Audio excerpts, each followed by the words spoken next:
ఒక్కసారి కొమ్మూరి గోల్డ్ కి కాల్ చేయండి. తాకట్లో ఉన్న మీ బంగారాన్ని విడిపించి మార్కెట్ ప్రైస్ కి వాళ్ళు కొనుక్కుని మిగతా డబ్బులు మీకు ఇచ్చేస్తారు. అందరికీ నమస్తే, నేను మీ తిరుపతి. జమ్మూ కాశ్మీర్ పుల్వామా జిల్లాలో నిన్న ముగ్గురు ఉగ్రవాదులను మన భారతదేశ సైనికులు హతం చేసినటువంటి సంగతి మనకు తెలిసిందే. అయితే ఆ పుల్వామాలో ఉన్నటువంటి కొన్ని ప్రాంతాలలో నిన్న సర్చింగ్ ఆపరేషన్ చేసిరు మన భారతదేశ సైనికులు. కొన్నిటిపైన అనుమానం ఉన్నటువంటి వాళ్ళ ఇంటికి వెళ్ళి మరి చెక్ చేసేటటువంటి కార్యక్రమం చేశారు.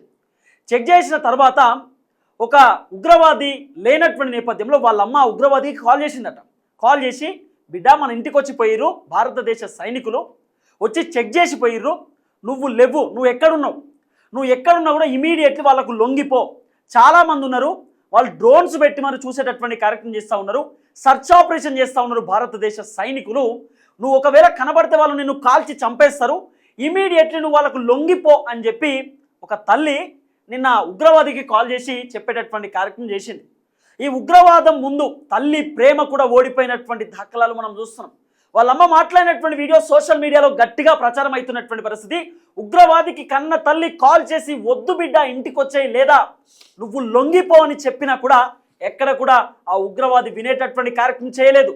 తొంగి దాక్కొని నక్కలాగా చిన్నగా మన భారతదేశ సైనికుల పైన వాళ్ళు నిన్న అటాక్ చేసేటటువంటి కార్యక్రమం చేశారు, భయపడుతూ ఉగ్రవాదులు. కానీ మన భారతదేశ సైనికులు మొత్తానికి ఆ ముగ్గురు ఉగ్రవాదులను హతం చేసేటటువంటి పరిస్థితి. సో కన్న తల్లి నిన్న తల్లడిల్లిపోయినటువంటి ఆ దాఖలాలు కూడా మనం చూస్తాం. ఒకసారి ఆ వీడియో మనం చూసేటటువంటి ప్రయత్నం చేద్దాం.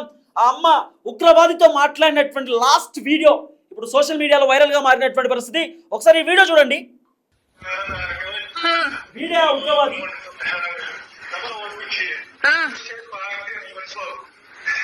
Sejauh lagi yang ini bayo kaitu customuan buai. Terakhir ini darwaja lipu. Betul mau hiu dan syarul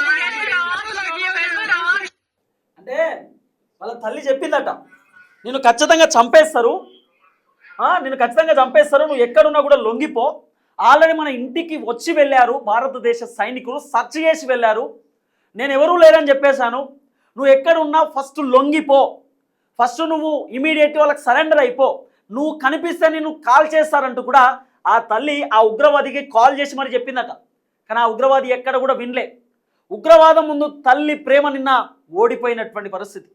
ఈ వీడియో పైన కొంత గట్టిగా విశ్లేషణ అయితే ప్రయత్నం చేద్దాం. నాతో పాటు సీనియర్ జర్నలిస్ట్ కటా కార్తిక్ అన్న ఉన్నారు, కార్తిక్ అన్నతో మాట్లాడదాం. కార్తిక్ అన్న నమస్తే. నమస్తే. సో ఈ వీడియో చూసిన తర్వాత మీకు ఏమనిపించింది? ఉగ్రవాదికి కన్న తల్లి కాల్ చేసి, సో నిన్న భారతదేశ సైనికులు సర్చ్ ఆపరేషన్ చేసిరు విత్ డ్రోన్స్తో సర్చ్ చేసిన తర్వాత అనుమానం ఉన్నటువంటి ఇంటి పైన నిన్న చాలా గ్రామాలలో సర్చ్ చేసిరట. పుల్వామా జిల్లాలో చాలా మండలాలలో గ్రామాలలో సర్చ్ చేసిరట. సర్చ్ చేసి ఎవరిపైన అయితే వాళ్ళకు డౌట్ ఉంటుందో వాళ్ళ ఇంటికి వెళ్ళి మరి పూర్తి స్థాయిలో అక్కడ సర్చింగ్ చేసిరు. చేసినప్పుడు ఒక ఇంటికి కూడా వెళ్ళిరట. అయితే అక్కడ ఉన్నటువంటి వ్యక్తి ఉగ్రవాది. ఆ ఉగ్రవాది ఇంటిపైన అనుమానం ఉన్నప్పుడు సర్చ్ చేసినప్పుడు ఆయన లేడు, ఎటు వెళ్ళిండని చెప్పి గట్టిగా అడిగేటటువంటి కార్యక్రమం చేస్తే, నాకు తెలియదు ఎటు పోయిండు అని చెప్పి కన్నతల్లి చెప్పిందట.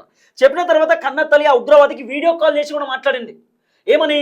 ఇమీడియట్లీ మన ఇంటికి వచ్చిరు, వెళ్ళిపోయిరు, నువ్వు ఎక్కడున్నా లొంగిపో, లేకపోతే నిన్ను చంపేస్తారు, లేదంటే అది బంద్ చేసి మన ఇంటికి వచ్చేసి అని కూడా చెప్తే ఎక్కడ కూడా ఆ పర్సన్ వినలే.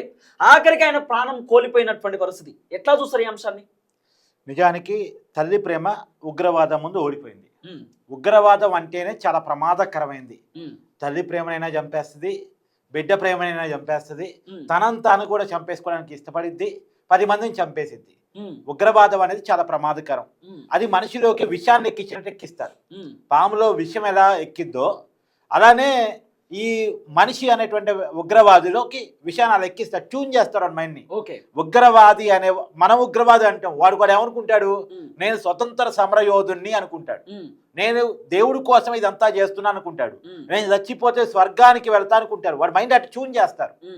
వాడు చావటానికి వెనకాడ్డు, 100 మందిని చంపటానికి వెనకాడ్డు. అంటే బతుకు మీద వాడికి ఆశ ఉండదు. వాడి మనసులో ఏమనుకుంటాడు అంటే, నేను పోరాటం చేస్తుంది దేవుడి కోసం, దేవుడి సమాజం కోసం, నేను నమ్మిన ధర్మం కోసం అనుకుంటాడు. వాడు తెలియదు వాడిని మూర్ఖత్వంలోకి. ఇప్పుడు పిచ్చి కుక్క ఉంది, పిచ్చి కుక్కలో కుక్కకి విషం ఎక్కువ ఉంటుంది, అంటే అది ఎవరిని కలిసినా సరే విషం ఎక్కింది. అవును. అది దానికి మందు లేదు, చంపటం మాత్రమే అంటే నివారణ మాత్రమే మార్గం. దానికి పిచ్చి కుక్క మందు లేదు పిచ్చి తగ్గించడానికి. సో అది ఎవరిని ఎందుకు కరిసితో కూడా తెలియదు. తర్వాత తన బిడ్డను కూడా కరవడానికి ఏమాత్రం వెనకాడదు పిచ్చి కుక్క. కాబట్టి మనం పిచ్చి కుక్కలు దూరంగానే ఉండాలి, వాటిని సమాజం నుంచి లేకుండా నివారించాలి. ఇప్పుడు ఇలాంటి ఉగ్రవాదులు పిచ్చి కుక్కలు. కాకపోతే తల్లి ప్రేమ ఎలా ఉంటుందంటే, తన కొడుకు ఉగ్రవాద అయినా, తన కొడుకు రౌడీ అయినా, గుండా అయినా, ఇంకే రకమైనటువంటి వ్యక్తి అయినా, తల్లి ప్రేమ తనకు పుట్టిన కొడుకు, తన 9 మాసాలు మోసి కన్నటువంటి కొడుకు జీవితాంతం బతకాలి, అవసరమైతే నా ఆయుసు కూడా పోసుకొని బతకాలి అని ఏ తల్లి అయినా ఏ తండ్రి అయినా కోరుకుంటాడు. వాళ్ళ ప్రేమ చాలా గొప్పది. అవును. కానీ తప్పుదారి పట్టాడో నాకు బాధ ఉంటుంది, కొడుకు తప్పుదారి పట్టాడో నాకు బాధ ఉండొచ్చు కాక. కానీ ఆమె చాలా క్లియర్ చెప్తుంది, లొంగిపో, చేసాం మనం తప్పు చేసాము, ఇంట్లోకి వచ్చి కూడా సెర్చ్ ఆపరేషన్ చేసిపోయారు, నేను ఎక్కడున్నాడో చెప్పలేదు, కాబట్టి నువ్వు లొంగిపో అని చెప్పేసి తల్లి పదే పదే ప్రాధేయపడినప్పటికీ కూడా తనలో ట్యూన్ చేస్తున్న ఉగ్రవాదం ఉంది కదా, ఆ ట్యూన్ చేస్తున్న ఉగ్రవాదం అతను లొంగిపోనీలా. అతను భారతదేశ ఆర్మీ మీద కాల్పుడు చెప్పే ప్రయత్నం చేశాడు. ఆర్మీ దాన్ని తిప్పికొట్టి అతను చంపే ప్రయత్నం చేసింది. చాలా క్లియర్గా అతను ఎంతసేపటికి తను నమ్ముకున్న సిద్ధాంతం కోసం, తను నమ్ముకున్న విధానం కోసం ఉన్నాడు తప్ప తన జీవితం కోసం లేడు, తన తల్లి కోసం లేడు, తన కుటుంబం కోసం లేడు.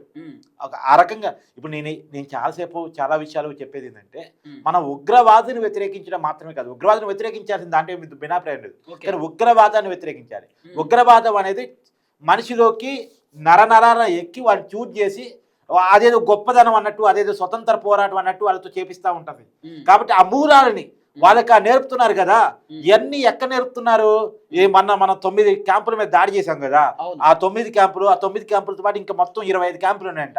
ఆ క్యాంపులో ట్రైనింగ్ ఇస్తూ ఉంటారు, వీళ్ళకి ట్రైనింగ్ ఇస్తారు, తర్వాత రక్షణ కల్పిస్తారు, ఆయుధాలు ఇస్తారు, ఫండింగ్ చేస్తారు, ఇవన్నీ చేసి వాళ్ళని సమాజం మీద కొయిలేస్తారు. వాళ్ళకి కొన్ని నేర్పిస్తారు, నువ్వు చచ్చిపో, కానీ నువ్వు చచ్చిపోయే ముందు 100 మంది భారతీయులను చంపు, ఒక 50 మందిని చంపు, నువ్వు చచ్చిపో. వాళ్ళకి క్లియర్ ఎక్కిస్తారు, నువ్వు నీ జీవితం దేవుడి కోసం, నీ జీవితం ఈ ధర్మం కోసం, నువ్వు చచ్చిపోయిన తర్వాత స్వర్గంలో 16 మంది కన్యలు నీకు వశమవుతారు. ఇవన్నీ నేర్పిస్తారు వాడికి. అలా చిన్నప్పటి నుంచి ట్యూన్ చేసి మతాన్ని ఎక్కించడం పక్కన పెట్టేస్తే మతోన్మాదాన్ని ఎక్కిస్తారు. మన మతం, మన దేవుడు, ఈ ప్రపంచం మొత్తం మన కాళ్ళ కింద ఉండేది. ఇలా భారతదేశం కూడా ఒకప్పుడు మన కాళ్ళ కింద ఉండేది, మన సంస్థానం అది, మన పూర్వీకులు భారతదేశాన్ని ఏలారు. ఇవాళ వాళ్ళు హిందూ సమాజంగా చలమీనవుతున్నారు. మళ్ళా ఆ దేశాన్ని మన చేతిలో తీసుకోవాలి, మన కబంధ హస్తాలు తీసుకోవాలి, ఈ ప్రపంచం మొత్తం మన మతం కింద, మన దేవుడి కింద ఉండాలి అనేటువంటిది నరనరానికి దేవుడు కోరిక అన్నట్టు చెప్తారు. ఏ దేవుడు కూడా మనిషిని చంపాలని కోరుకోడు.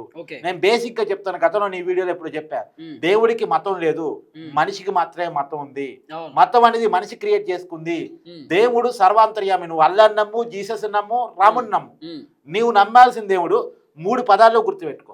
ఒకటి, దేవుడు సర్వాంతర్యామి, సర్వలోకాలకు అధిపతి, సర్వ ప్రాణులకు సృష్టికర్త.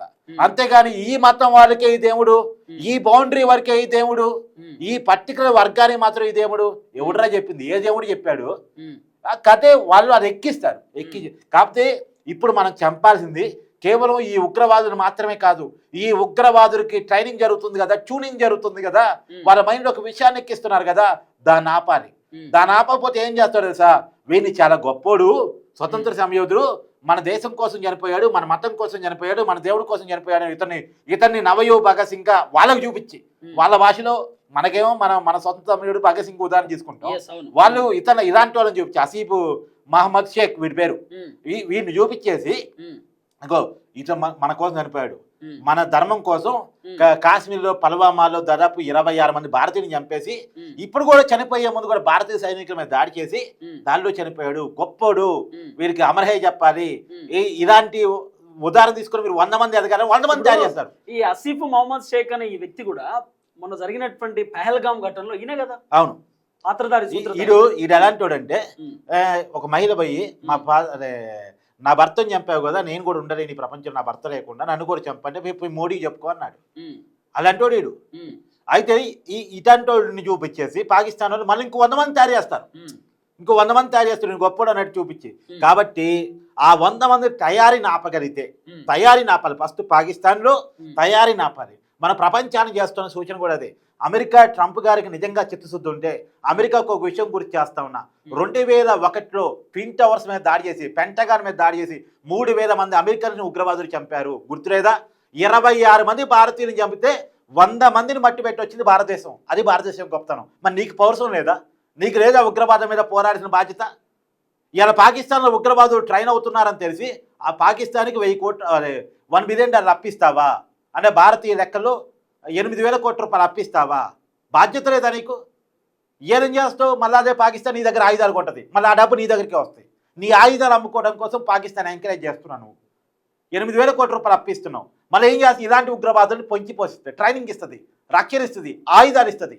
నీ దగ్గర ఆయుధాలు కూడా ఇలాంటి వాళ్ళకి ఇస్తుంది. ఇలాంటి వాళ్ళు భారతదేశం మీద పడి దండయాత్ర చేస్తారు, నీ మీద కూడా దండయాత్ర చేస్తారు. ఇలాంటి వాళ్ళని పెంచొద్దు. ప్రపంచానికి ఉన్న బాధ్యత అది. ఇలాంటి వాళ్ళు నేర్పరి. అమ్మకి చెప్తున్నా, అమ్మ నీ ప్రేమ ఓడిపోయింది, ఎందుకని నువ్వు కన్నది విషసర్పాన్ని. పాముకు తెలియదు, పాము తన బిడ్డలను కూడా తనకి కాటేసుకుంటుంది, తను పుట్టించిన తల్లిని కూడా తనకి కాటేస్తుంది.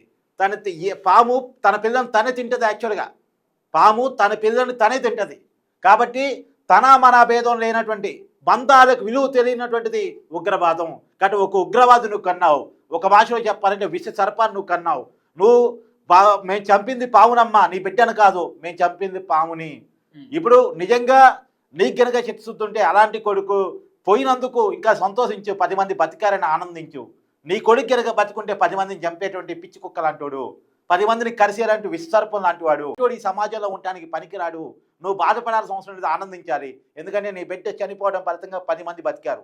ఆ బిడ్డ ఇంకా బతుకుంటే 10 మందిని చంపేయడానికి ఏమాత్రం వెనకాడినటువంటి విషసర్పం. కాబట్టి నువ్వు ఆనందించాలి తప్ప బాధపడాల్సింది లేదు అని నా తల్లికి చెప్తున్నా.